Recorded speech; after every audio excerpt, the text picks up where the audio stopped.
Et donc, je me suis rendu compte que beaucoup de personnes avaient investi au Congo, avaient subi, on va dire, des traumatismes ou sinon des arnaques en tout genre. Bref, avaient subi un parcours assez difficile.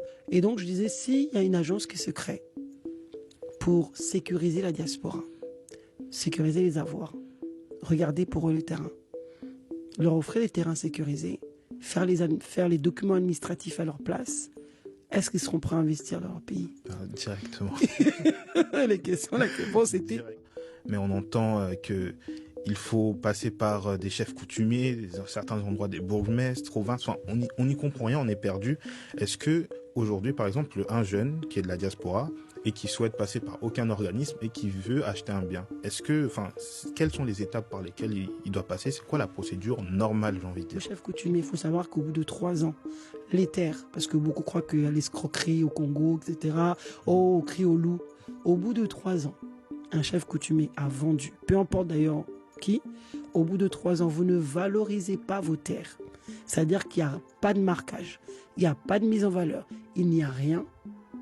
L'État ou le chef coutumier a le droit de revendre votre terre, qui est un Graal, qui est le certificat d'enregistrement perpétuel. D'accord. Et là, c'est le dernier document. Là, si vous avez ça, c'est inattaquable au bout de 2 ans. Et c'est ça qui est dangereux aussi, parce que c'est inattaquable au bout de 2 ans. C'est comme ça que beaucoup ont pleuré leur parcelle. X ou Y, qui a fait tout le processus complet, qui a respecté minutieusement chaque étape. Une fois que les 2 ans se sont écoulés et que tout a été fait en bonne et due forme, il est mathématiquement impossible qu'il se retrouve le lendemain à pleurer sur les réseaux sociaux parce qu'il a subi une telle escroquerie, parce qu'on vient lui prendre sa parcelle ou quoi que ce soit. C'est pas possible. Non.